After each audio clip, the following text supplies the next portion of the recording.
আমি প্রথমে ধিক্কার জানাই বিজেপি এমএলএদের, যারা নিজেদের বক্তৃতা সময় থাকে না প্রেজেন্ট, তা সত্ত্বেও আমরা অ্যালাউ করেছি তাদের বক্তৃতা দেওয়ার জন্য।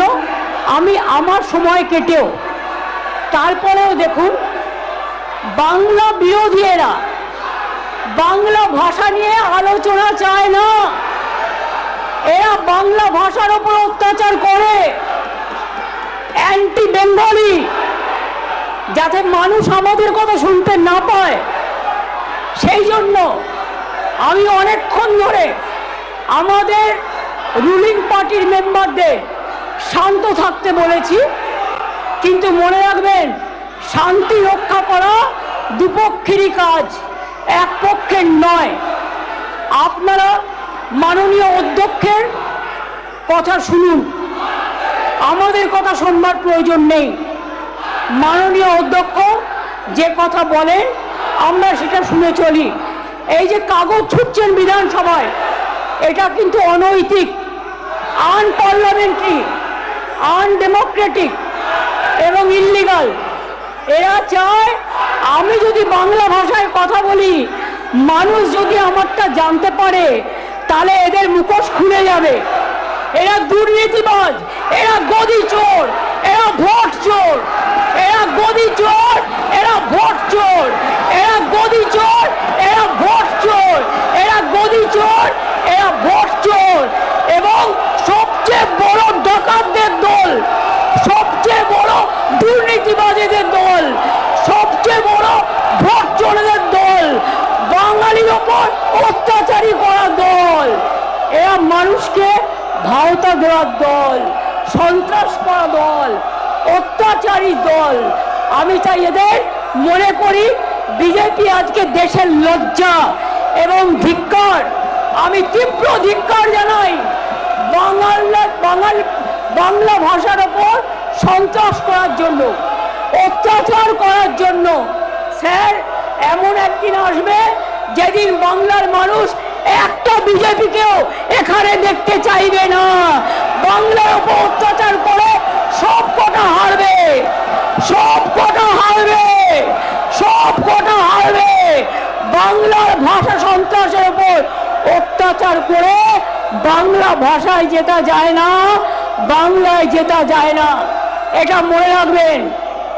একই জিনিস আমি পার্লামেন্টে দেখেছি, আমাদের এমএলএদের এমপিদের গায়ে হাত তোলা হয়েছে, সিআইএসএফ ঢোকানো হয়েছে, বিএসএফ ঢোকানো হয়েছে, আমাদের লোকেদের মারা হয়েছে। আমরা সেটা করব না, তার কারণ এই বাংলা নবজাগরণের বাংলা, এই বিধানসভা সংস্কারের বাংলা, এই বাংলা আম্বেদকরের বাংলা, এই বাংলা নেতাজির বাংলা, এই বাংলা রবীন্দ্রনাথ ঠাকুরের বাংলা, এই বাংলা মৌলানা আবুল কালাম আজাদের আদর্শের বাংলা, এই বাংলা রবীন্দ্র নজরুলের বাংলা, এই বাংলা স্বামী বিবেকানন্দের বাংলা, এই বাংলা রামকৃষ্ণের বাংলা। এই বাংলা মনে রাখবেন, এই বাংলার মানুষ স্বাধীনতা আন্দোলনে রক্ত দিয়েছে। এদের তো তখন জন্মই হয়নি, এদের পার্টির তখন জন্মই হয়নি। আর নেই দরকার আপনারা বলার কেউ নেই, ওটা মানুষ আপনাদের বলবে। আর নেই দরকার কেন্দ্রে বিজেপি সরকার, আর নেই দরকার মোদীর সরকার, আর নেই দরকার গুন্ডাদের সরকার, আর নেই দরকার অমিত শাহ সরকার। চোর চোর, বিজেপি চোর, বিজেপি চোর, মোদী চোর, ভোট চোর, ডেমোক্রেসি চোর, সব চোর। এদের কোনো নৈতিক কোনো অধিকার নেই কেন্দ্রীয় শাসন চালানো। আরে অপেক্ষা করুন, আর কিছুদিনের মধ্যেই যাবেন, তখন কোথায় যাবেন, কোথায় যাবেন? সবচেয়ে বড় চোর যাদের কণ্ঠে বেশি কথা, সবচেয়ে বড় চোর, প্রত্যেকের কথা আমরা জানি। বলছি না তাই ভদ্রতা করে,